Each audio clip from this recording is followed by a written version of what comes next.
So I think when it comes to making purchases that you would consider an investment, it's really interesting where luxury brands fall, at least in my eyes and in my experience. There are times when I have invested in a luxury item or a name brand item, and I personally think that it really was worth the investment. And of course, then there are times where I think it is completely not worth it. And sometimes it doesn't have to be a name brand. It could just be a good quality piece. Maybe it's an artisan brand or something that was handmade that you decided to invest in because of the quality of it. But as I reflect on purchases that I have made, especially being somebody who thrifts frequently and finds some really incredible pieces for really affordable prices, there are certain pieces that I reach for all the time, and I just thought they would be worth mentioning. So today I will be sharing with you things that I think were worth it and a few things that I think I really should have not really made the investment in. But in some cases, you don't really know until you go for it. So hopefully I can save some of you some money by not making the same mistakes I have made and perhaps inspire you to invest in something you might have been on the fence about. What I noticed as a trend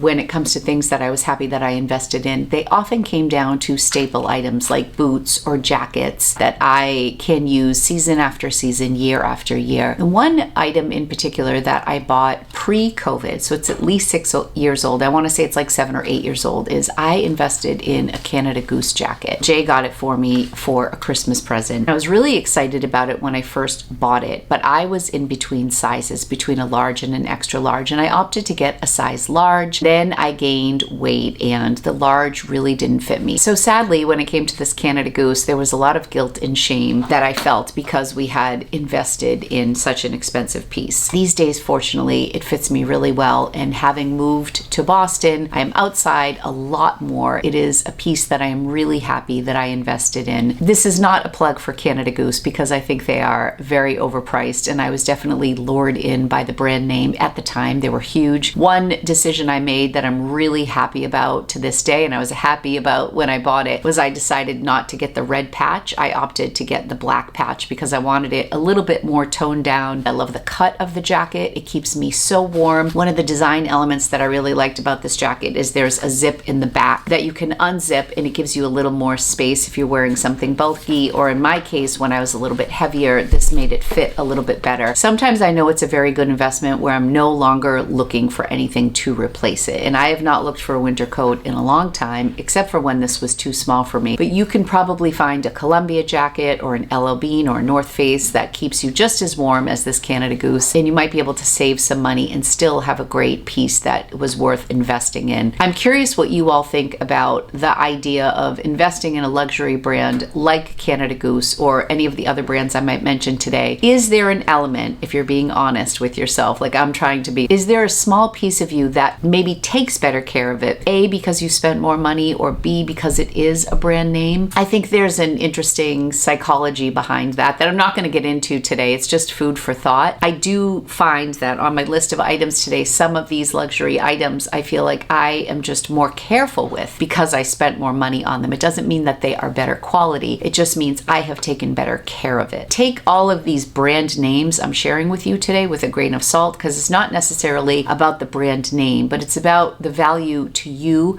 It's about the quality of the item that you're buying. And that's why some of the items that I'm going to mention today actually did get at a thrift store, and I have an experience that didn't work so well secondhand. So let's keep going. But number one, my Canada Goose jacket. I love it. It keeps me warm. It's a forever piece. The nice thing about Canada Goose is you can find a lot of their coats secondhand. I actually purchased one secondhand for around $200, $225, and I flipped it for around $600, I want to say, but it was like a $1,000, $1,200 jacket. So the nice thing about Canada Goose is if you have had your eye on one for a while, they are much more readily available on the secondhand market. So I would look there first if you're interested. Next up is a piece that I've had for probably a decade. It is also outerwear, much more affordable than Canada Goose, and that is my North Face puffer vest. If you've been watching me for any length of time, you have probably seen me in this black kind of shiny puffer vest from North Face. Despite Despite my fluctuation in weight through the years, it has always been a standby. It's a bit of a security blanket if I just need a little bit to keep me warm, or if I'm wearing a top that doesn't feel so comfortable in my back. Like sometimes I worry a little bit about back rolls if I'm wearing something that's tight. And that black vest, I just put it on and it makes me feel good. It goes with jeans, it goes with black pants, it goes with sweatpants. If I can pick a single item in my entire wardrobe that has gotten most wears for what I paid, it has to go to my North Face vest. It's down-filled, but I'll wash it and I'll hang it to dry. I have worn it into the ground, and that thing was so worth the investment. I don't even know what they go for now. I'll pop the price up right here on the screen if I can find what it currently goes for. Again, you can find these secondhand, but wow, have I gotten my use out of this black North Face. I'm not even like a huge North Face fan as far as like aspirational brand. I think at one time North Face was huge. It's still a very reliable, high quality brand, but I don't think when I first purchased this vest, I ever thought that I would get the use that I have gotten out of this vest. Let me know in the comments if you have a North Face vest or any vest that just makes you feel good and that you reach for over and over again. Okay, since we're talking about jackets, I think I will mention the other two pieces and then we'll move on to a different category. I'll try to put timestamps below if you want to skip around to a particular category or item that I'm featuring today. Another item that I think is really worth investing in is a quality trench coat. It just so happens that the trench coat that I purchased years ago was at the Burberry outlet store. I mention this again because I don't know if it's because it was a Burberry or because I've just taken care of it or if it just fits me well, if it's cut better. I love this trench coat. I have worn it in the rain. I've worn it to many funerals. I've worn it out to dinner. It's a black trench coat with just a little of the Nova check under the neckline. I also didn't want this to be like flashy Burberry. This is another instance where I'm happy that I got a nice brand because the quality seems very nice. I did purchase this at the outlet store, but it was not made for the outlet store. I had a handbag that I was exchanging, so I had some money to put towards it. It was deeply discounted and I had a bit of a store credit. I've worn this jacket over and over. It's a bit of an A-line. As my weight has fluctuated, it has still fit me. It fits me better now. It's a size 10, but it ran big. So even when I was like a size 12, 14, I was still able to wear it.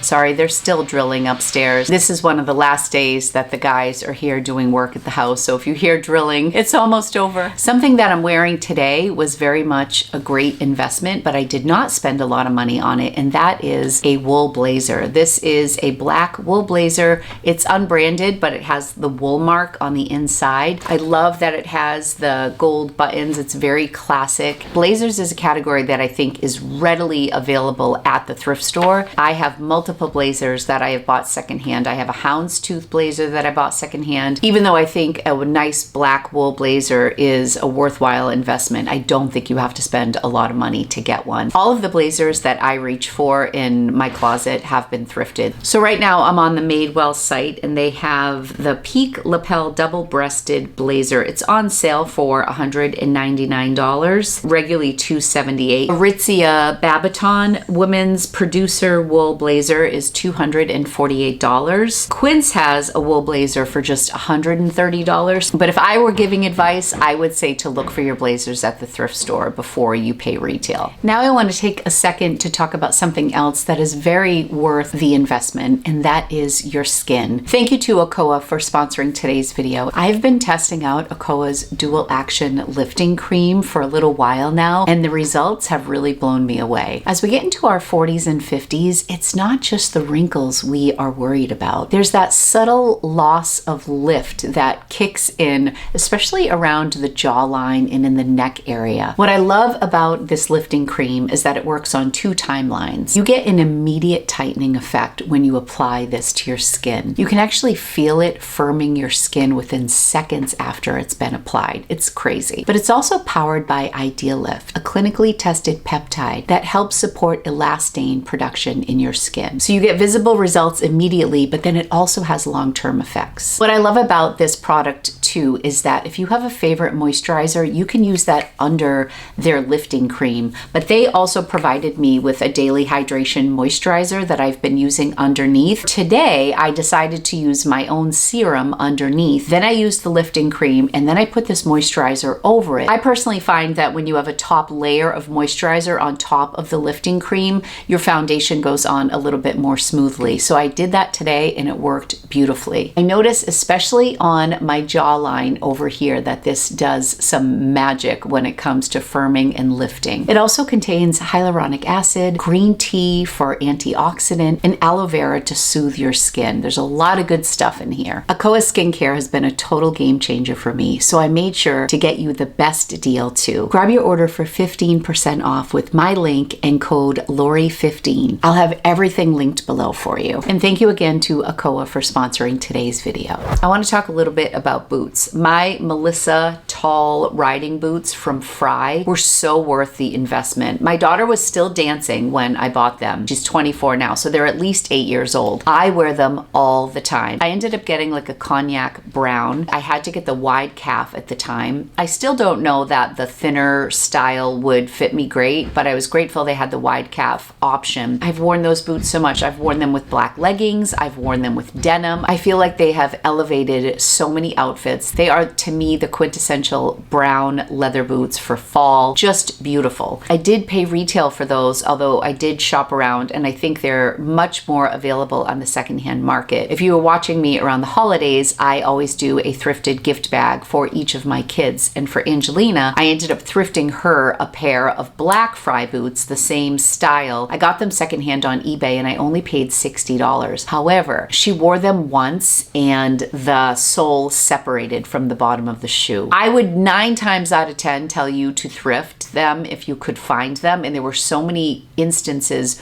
where I saw Fry boots that were secondhand, but maybe ask a few questions before you buy them. I'm now going to have to bring Angelina's boots to a cobbler. I already got a quote on them. They're going to be about $25 or $30 to repair. So they'll end up costing $90. This is the risk you run sometimes when you buy secondhand. I love getting things secondhand and I was really excited about this purchase. I did an episode during Vlogmas where instead of going into the thrift stores, I bought each of my kids a thrifted item online because I realized not everybody has access to the type of thrift stores that I have, and I was encouraging people to thrift for some holiday gifts because there are so many things that you can get secondhand online. I think ThredUp is an awesome resource. eBay, Poshmark, Mercari, Depop. There's lots of different places you can thrift online secondhand. And this was probably more of a fluke that these arrived and she wore them once and they fell apart, which was really unfortunate. Doc Martens is another brand of boots that I love. I have the slip-on Doc Martens, totally worth the investment. I feel like my Doc Martens are indestructible. I wouldn't consider myself like a Doc Marten girl, like it's not my go-to brand or anything, but this particular boot that I bought is just a slip-on. I don't think I could do the lace-up Doc Martens. It's way too much work for me, but the slip-on Doc Martens were so worth the investment, much like these Melissa boots, which by the way are also slip-on. So maybe there's a theme there that I'm lazy and I don't like to lace my boots. So I don't necessarily regret that I bought them secondhand for Angelina. I just wish I had asked a few more questions. Sometimes thrifting can be a little bit more work, but in the end, even if I repair them and they're $90, that's still going to be more than 60% off what they were retail. But I do not regret paying retail for my brown ones. They're the best.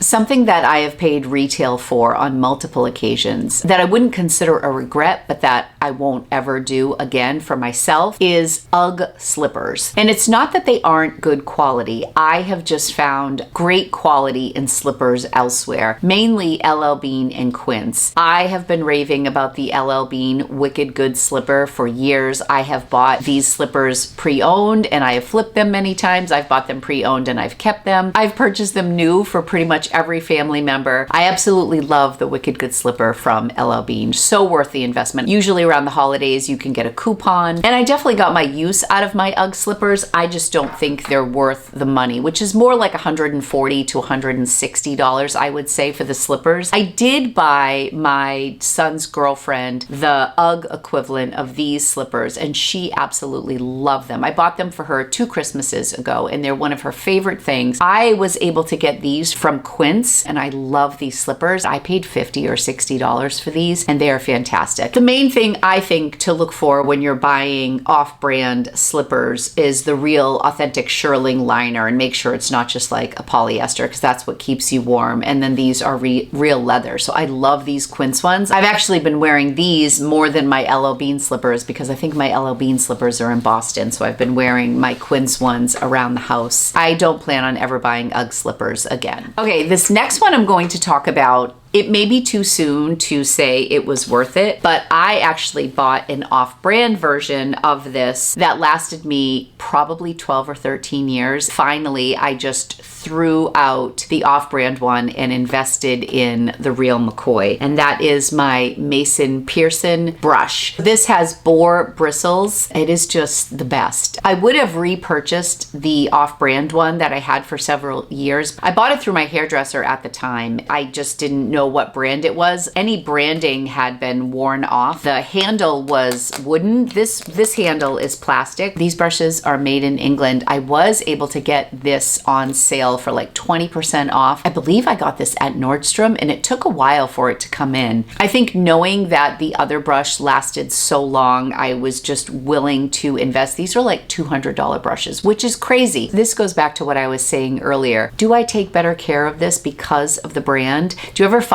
with sunglasses, if you have a good pair of sunglasses, you're always looking for them. You're making sure they're in their case. You put them where they need to be. But if you get a pair of cheap sunglasses, you kind of throw them around and they end up getting bent or lost. I find that sometimes when I do make the investment into a quality brand, I do take better care of it. But the question remains, if I took better care of the non-expensive luxury brand, would it last just as long? I don't know. I'm just being honest about the way I look at things sometimes, but I really think that this brush is worth the investment. I watched a lot of comparison videos before I decided to invest in this, and I do think that there are some alternatives to this brush that will be just fine. I think the only reason I went for this is because I had had off-brand before, and I just wanted to see how much better this was. I love the feel of this on my hair. It takes some getting used to. If you have a sensitive scalp, you may not like it, but I love this brush so much. And this is the full size. It's called the Popular brush, and I really love it. Next up is something that is actually much more affordable to invest in, and that is a good pair of socks. A couple of years ago, or maybe last year, I bought Paca's socks, and they may have been on my favorites for winter. I just think that investing in good socks is really worth it. So I really like the Paca's because they are super warm. I've also invested in Bombas, which I also like. And more recently, I've been really enjoying the kind of mid-ankle sock from Aloe and Lululemon. There was a while that I was really into no-show socks, but I've been wearing my socks a little bit higher,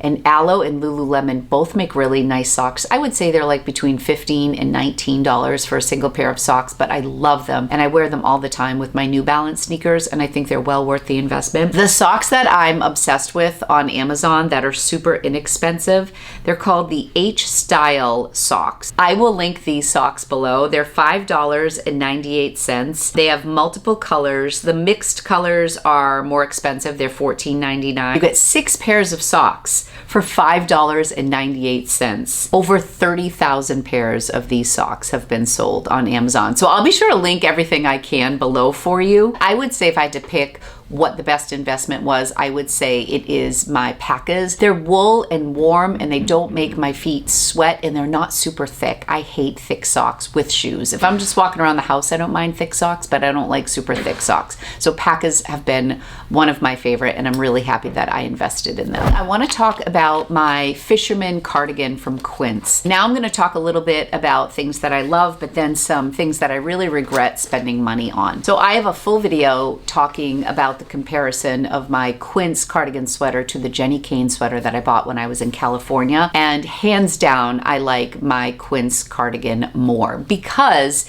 it is so much more affordable. I think the Quince cardigan is $139 and the Jenny Kane retail is $498. I got mine 20% off, and I got it when I was on vacation and thought it was going to be all this, and I was lured by the beauty of the store and the fact that it was a sweater that had been on my radar for so many years. years. I'd never found it out in the wild, and I just went for it. A little has to do with the color. I ended up getting a camel color at Jenny Kane, and I got like a oatmeal color on Quince. I love that oatmeal Quince fisherman cardigan. I think the quality is really wonderful. I don't think that the Quince has pilled any more than the Jenny Kane. I don't think that all the Quince cashmere is created equally, but the fisherman cardigan, that boxy oversized boyfriend style, it was really well worth the investment. Something I reach for all the time. It keeps me warm. I can throw it on. I layer it. You can dress it up or dress it down. I will never buy Jenny Kane retail again. If I had purchased Quince first, I may have never bought Jenny Kane, but I learned a lot from it, and it's still a good quality piece. I just won't ever buy it again.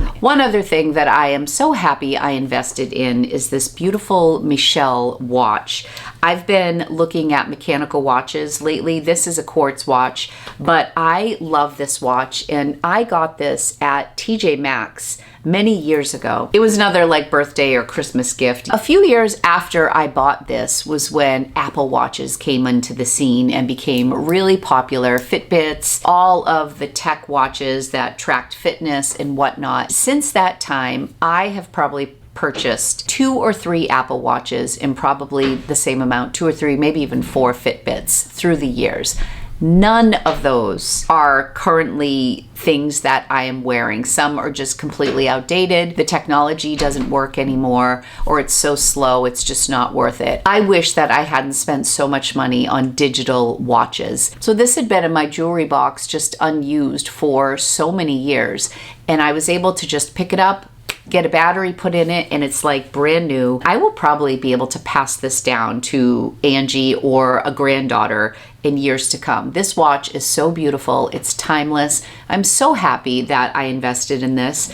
And I looked this particular watch up that has like little diamonds around. This watch now retails for like $2,400. So this is an instance where this actually went up in value, and it's been over 10 years since I purchased it, where all of the digital technology for my wrist that I purchased is just kind of a waste. They are all going to end up in landfills and thrift stores because the technology is outdated. It just did not hold up over time. If anything, I think the best purchase as far as digital watches go is just the thin Fitbit that just tracks steps and heart rate. I don't need my watch to send me text messages. In fact, I want less notifications in my life. Sometimes having a watch that would ring or send messages, it was just too much for me. So I kind of regret spending all that money on different digital watches through the years. If I had taken all the money that I spent on digital watches and applied it to a mechanical watch, I could get a really nice watch with the money that I spent. That's a definite regret, and I'm so happy that I dug this out and started wearing it again.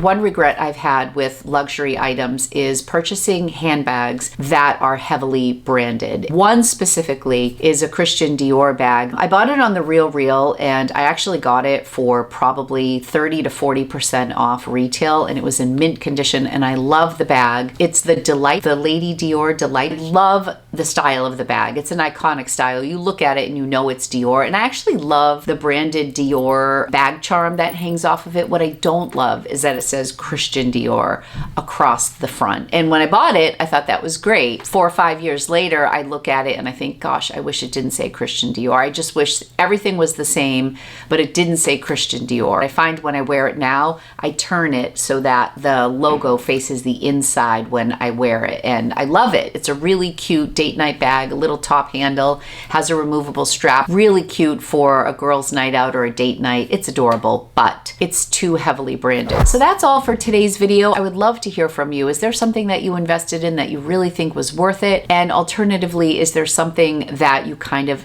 regret purchasing that you spent too much money on? And if you could go back, you would do things differently. There's really no right or wrong answer. As we evolve, our taste changes through time, and there are certain things that hold up over time and other things that don't age so well. Thank you so much for watching. I would love it if you subscribed if you would like to see more from me. Thanks again to Akoa for sponsoring today's video. Investing in my skin has always been worth it. Be sure to click the link in my description if you want to check them out, and I will see you all soon in the next video. Thanks everybody. Bye-bye.